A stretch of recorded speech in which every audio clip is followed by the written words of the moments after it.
অবশেষে তৃণমূল কর্মী সভায় সামিল হলেন কুলটির প্রাক্তন বিধায়ক উজ্জ্বল চ্যাটার্জি। পশ্চিম বর্ধমান জেলার আসানসোলের কুলটি বিধানসভার 3 বারের প্রাক্তন বিধায়ক এবং 4 বারের কুলটি মিউনিসিপ্যালিটির চেয়ারম্যান উজ্জ্বল চ্যাটার্জি দল এবার বিধানসভা নির্বাচনে প্রার্থী না করার জানান জল্পনা উঠেছিল কুলটিতে। কুলটি তৃণমূলের প্রার্থী করা হয়েছে আসানসোল পৌর নিগমের ডেপুটি মেয়র অভিজিৎ ঘটককে। এই নানান জল্পনার অবসান ঘটিয়ে আজ বিকেল 5টায় কুলটির নিয়ামতপুরের এক জনসভার আয়োজন করা হয়েছিল উজ্জ্বল চ্যাটার্জির নেতৃত্বে। সে সভায় সামিল হয়ে সব জল্পনার অবসান করলেন কুলটির জনপ্রিয় নেতা উজ্জ্বল চ্যাটার্জি। সভায় উপস্থিত ছিলেন প্রার্থী অভিজিৎ ঘটক, সঙ্গে ছিলেন কুলটি এলাকার নেতৃত্ব এবং বেশ সংখ্যাকর্মী ও সমর্থকেরা। আমাদের সকলের প্রিয় মাননীয় উজ্জ্বল চট্টোপাধ্যায়ের নেতৃত্বে সেই কর্মী সভা আজকে জনসভায় পরিণত হচ্ছে। কর্মীদের প্রতি একটাই বার্তা থাকবে, সাধারণ মানুষের কাছেও বার্তা থাকবে যে আমাদের দল তৃণমূল কংগ্রেস এবং তৃণমূল কংগ্রেসের যিনি প্রার্থী রয়েছেন সেই প্রার্থীকে জেতাতে হবে আমাদের কুলটি থেকে।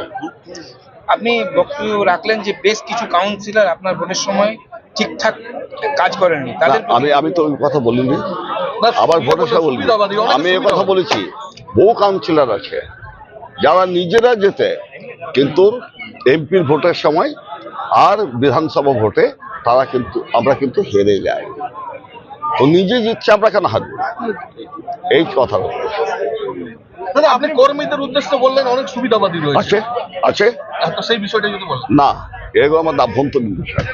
দাদা, আপনি যখন আপনি চিকিৎসার জন্য কলকাতা ভর্তি ছিলেন তখন অনেকে লেখালেখি করেছে, কি লেখালেখি করেছে এইগুলো আমি বলবো না।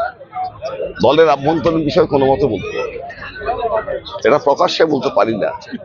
দেখুন, কুলটিতে যেটা উজ্জ্বলদা বললেন যে আমাদের মাটি তৈরি, শুধু বীজ ছড়িয়ে সেই ফসল তুলতে হবে। উজ্জ্বলদা বিগত 5 বছর ধরে প্রত্যেকটা এলাকায় ঘুরে তিনি মানুষের সাথে যোগাযোগ রেখে তৃণমূল কংগ্রেসের সংগঠনকে শক্তিশালী করে রেখেছেন কুলটিতে, এবং সময়ের অপেক্ষা যে আমরা কুলটি জিততে চলেছি। আজকে আমরা কর্মী সভার আয়োজন করেছিলাম, কিন্তু সেটা আজকে জনসভায় পরিণত হয়েছে। এই থেকেই বোঝা যাচ্ছে যে কুলটিতে তৃণমূল কংগ্রেসের কর্মীদের উৎসাহটা কোন মাত্রায় উঠেছে। আরেকটা উজ্জ্বলতা বললো অনেক কাছে সুবিধাবাদী, এই বিষয়ে একটা উল্লেখ করুন। দেখুন, সেটা মানে হয়, সব রকম মানুষই থাকে, সেটা আমাদেরকে দেখতে হবে।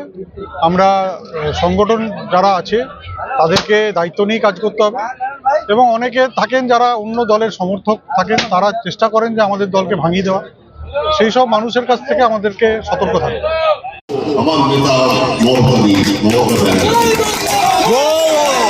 কাজে সেই চিন্তা ভাবনাকে সামনে রেখে, সেই খেল ভাবনাকে সামনে রেখে আগামী দিনগুলোতে আমরা এগিয়ে যাব।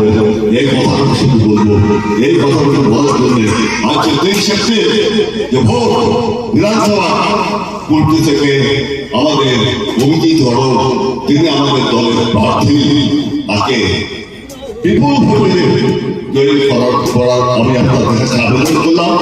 আহ্বান জানালাম। এই কথাগুলো সকলকে ধন্যবাদ জানিয়ে আমরা বক্তব্য শেষ করছি।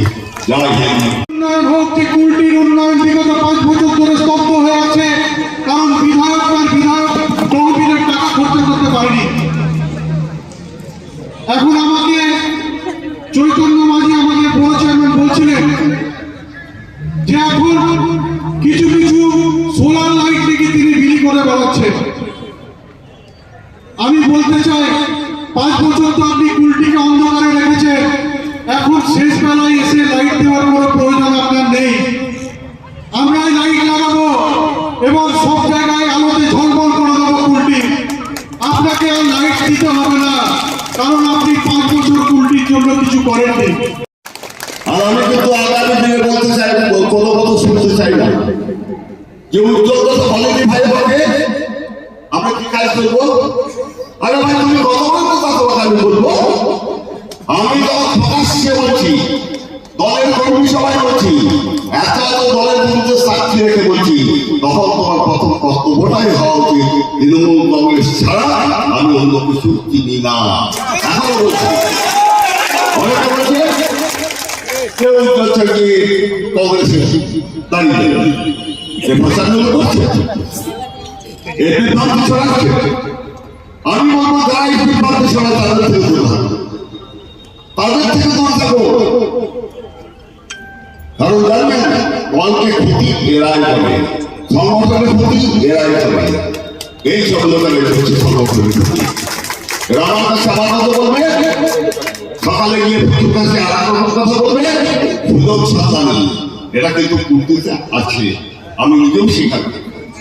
তো অনেক এই সুযোগ সন্ধান আমাদের চিন্তা ভাবনা করে এগিয়ে যাওয়ার দরকার আছে। এবং এরকম মিটিং হবে, কমিশন হবে, মিছিল হবে, এগুলো সাজিয়ে দিচ্ছি অনেক জায়গাতে।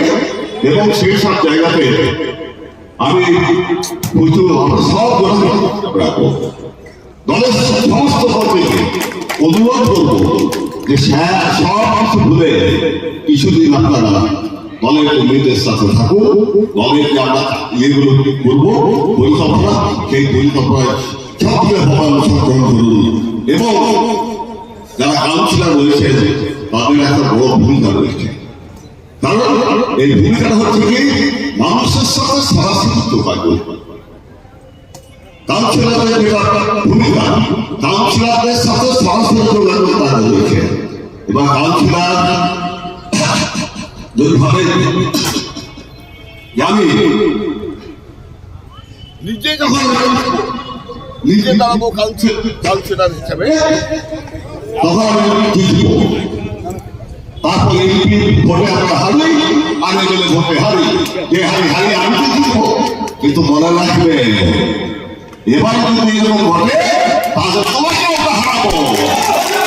ওই কাউন্সিলর যেন না ভাবে যে আমি দলের টিকিট পাবো, কিছুতেই পেতে দেবো না, কিছুতেই পেতে দেবো না। যদি আমি সেই ওয়ার্ড থেকে লিড না পাই, আমি পেতে দেবো না। তুমি যেভাবে সেভাবে যেতে, তুমি যেভাবে জিতেছিলে সেইভাবে তোমাকে যেতে হবে।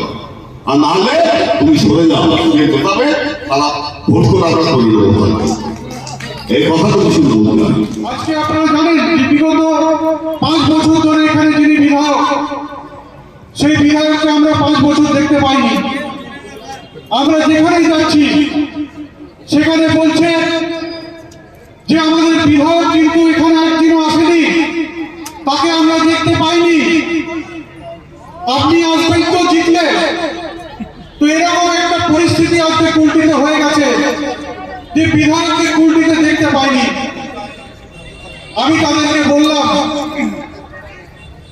যে আপনাদের চিন্তা করতে হবে না, এর আগে উজ্জ্বল ছিলেন এখানকার বিধায়ক, এবং আমার 2026-এর নির্বাচনের পর আমি তো আসবই, তার সাথে সাথে আপনারা উজ্জ্বল পাবেন, যারা যিনি আপনাদের এলাকায় ঘুরে ঘুরে আপনাদের কাজ করবেন, আপনাদের কথা শুনবেন এবং আপনাদের এলাকার উন্নয়ন করবেন।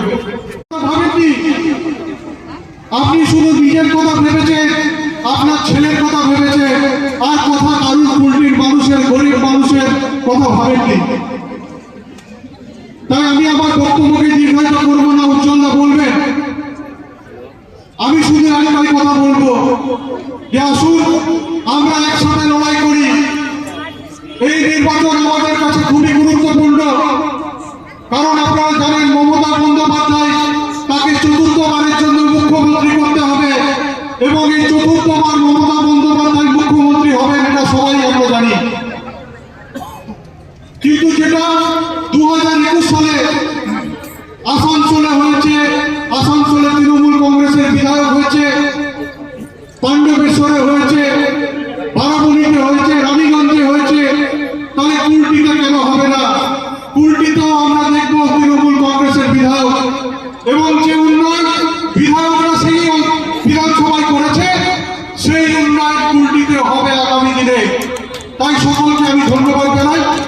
2021 সালে হেরে যাওয়ার পর কোনো জায়গাতে এমনকি কোনো সামাজিক অনুষ্ঠান বা যেগুলো আমরা যাই, আমি কিন্তু কোথাও কোনো বক্তব্য রাখি না। কারণ আমার মনের যে ধারণাটা আছে সেটা হচ্ছে মানুষ যখন আমাকে প্রত্যাখ্যান করেছে, ফসল কিছু হবে, তখন আমার বক্তব্য রাখার অধিকার করার নেই। এই চিন্তা ভাবনা আমার মাথার মধ্যে আছে। কিন্তু যদি আজকে যেহেতু কর্মী সভার বিষয় রয়েছে এবং আমার বক্তব্য আমি না রাখি, তাহলে অনেকে অনেক রকম এর ব্যাখ্যা খুঁজবে এবং সমালোচনার মধ্যে পড়বে। যার জন্য আগে আমি বিচার কথা বলবো। কথাটা হচ্ছে যে ২১ সালে হেরে যাওয়ার পর থেকে একটা দিনও সে গ্রীষ্মকাল হোক, বর্ষাকাল হোক অথবা শীতকাল, প্রত্যেকটা দিন কিন্তু একইভাবে ঘুরে বেরিয়েছে। এবং আমার মা কিছুদিন আগে ২.৫ মাস আগে প্রায় মারা গেল। প্রচন্ড শীত, ঠান্ডা, এবং যা নিয়ম কানুন আছে আমাদের করতে হয়, সে প্রত্যেকটা নিয়ম কানুন পালন করতে। দাদা ক্যামেরা ঢুকে যাচ্ছে। আমি সকালবেলায় স্নান করতে গিয়ে নদীতে আমি অসুস্থ হয়ে গেলাম, এবং এই অসুস্থতার অন্য কিছু না, শুধু পালনটা হতো। যার পরে কিছুদিন আমাকে চিকিৎসার জন্য কলকাতা থাকতে হবে, অপর হাসপাতালে ভর্তি থাকতে হবে, এবং যেগুলো শরীরের মধ্যে গোলমাল হয়ে গিয়েছিল সেগুলো আবার পূরণ হয়ে গেল। এগুলো আপনার দলজুড়ে পত্রিকা দিয়ে এত লেখালেখি শুরু হয়ে গেল যে উজ্জ্বল চ্যাটার্জি অসুস্থ, উজ্জ্বল চ্যাটার্জি চলাফেরা করতে পারছে না, এক জায়গায় বসে থাকে, ধরে ধরে তুলতে হয়।